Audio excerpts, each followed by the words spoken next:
Selamat datang kembali. Oke, hari ini kita bakal kupas tuntas lagi nih ya. Kali ini dari buku Leaders Eat Last. Ada satu pelajaran penting banget. Pimpin manusia, bukan angka. Sumber kita ini nunjukin kenapa sih ada tim yang solid banget, penuh percaya, tapi ada juga yang, ya gitu deh, rapuh. Nah, misi kita kali ini, nyari tahu intisari kepemimpinan yang benar-benar memanusiakan orang di tempat kerja. Pernah dengar nggak soal Korps Marinir AS? Unik loh, prajurit yang paling junior itu makan duluan. Pemimpinnya belakangan. Ini bukan aturan kaku sih, tapi udah jadi budaya gitu. Intinya apa coba? Yaitu tadi, pemimpin sejati itu utamain kebutuhan timnya dulu. Penting banget ini. Kenapa ya? Persis. Dan ini, bukan sekedar soal sopan santun pas makan ya. Ini nyambungnya ke dasar biologi sosial kita loh. Buku ini, apalagi pas bahas soal memimpin manusia, itu jelasin banget gimana lingkungan kerja, itu langsung ngaruh ke rasa aman kita. Kepercayaan juga, ujung-ujungnya ya kinerja kita bareng-bareng.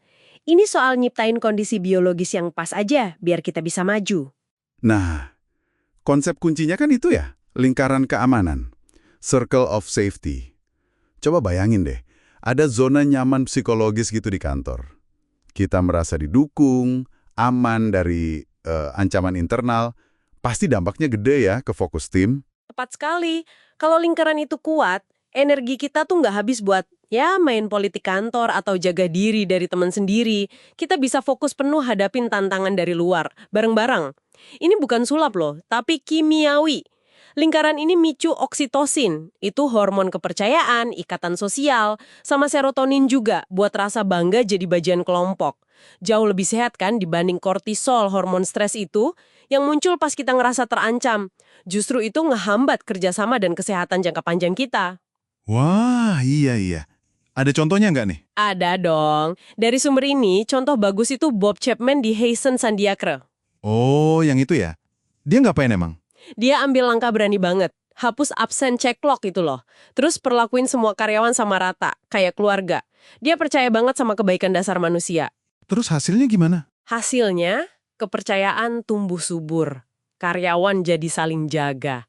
Malah ada yang sampai rela kasih jatah cuti berbayarnya buat teman yang lagi susah. Gila kan?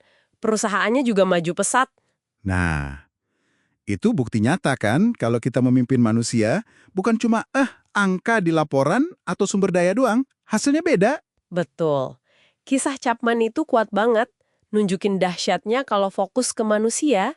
Sayangnya nih, seperti kata sumber ini juga, banyak tren kerja modern malah kebalikannya. Kita makin jauh gitu loh dari dampak keputusan kita. Terlena sama angka, sama target, ini bahaya abstraksi namanya. Abstraksi, maksudnya kita jadi kurang ngerasa gitu ya konsekuensi tindakan kita karena ada jarak. Bener, makin jauh jarak kita, entah itu fisik, hierarki, atau ya lewat data sama angka doang, makin gampang kita bikin keputusan yang mungkin ngerugiin orang lain. Tanpa sadar loh. Ingat gak eksperimen Milgram? Oh, yang soal kepatuhan itu ya? Iya. Itu nunjukin jelas banget gimana jarak psikologis bikin orang lebih gampang nyakitin orang lain. Mirip lah sama pemimpin yang kepisah dari dampak keputusannya gara-gara ya spreadsheet sama laporan doang. Di perusahaan gede, PHK massal itu seringkali cuma dilihat sebagai angka di neraca. Tragedi manusianya diabaikan.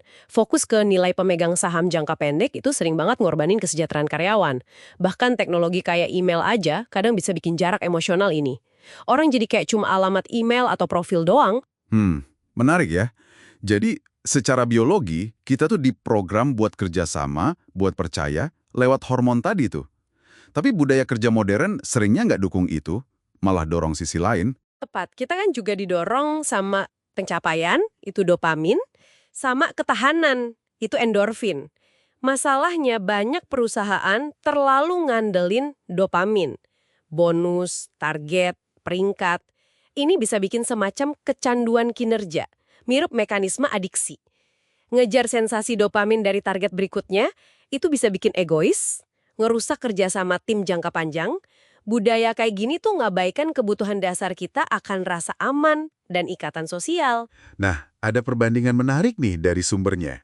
Costco sama General Electric GE pas zaman Jack Welch.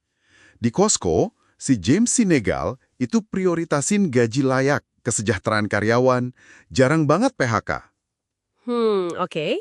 Terus GE gimana? Kalau Welch DGE fokusnya ke harga saham. Terus ada sistem rank and yank yang ya katanya sih kejam. Milih karyawan terbaik, terus pecat yang di bawah. Coba tebak, mana yang lebih tahan lama? Kayaknya Costco ya. Betul, Costco. Ini nunjukin kutipan kunci dari buku ini. Pelanggan nggak akan pernah cinta sama perusahaan sampai karyawannya cinta duluan. Ini inti dari memimpin manusia, bukan angka. Wah, kontras banget ya. Ini nunjukin kalau model kepemimpinan yang dasarnya empati dan keamanan itu bukan cuma baik secara moral, tapi juga cerdas secara strategis buat keberlanjutan bisnisnya. Jadi kesimpulan utamanya apa nih dari obrolan kita? Sumber ini ngingetin kita banget ya, kalau organisasi dan kepemimpinan yang paling tangguh itu yang sadar.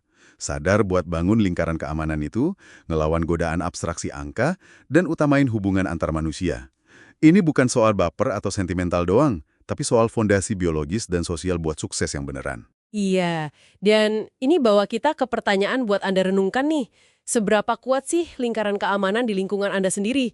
Entah di kerjaan atau di kehidupan pribadi. Dan satu langkah kecil aja deh yang bisa Anda lakuin buat perkuat koneksi antar manusia, buat melawan arus abstraksi angka dan layar di sekitar kita ini. Oke deh. Terima kasih banyak sudah menyimak pembahasan mendalam kita kali ini ya. Sampai ketemu lagi di sesi berikutnya.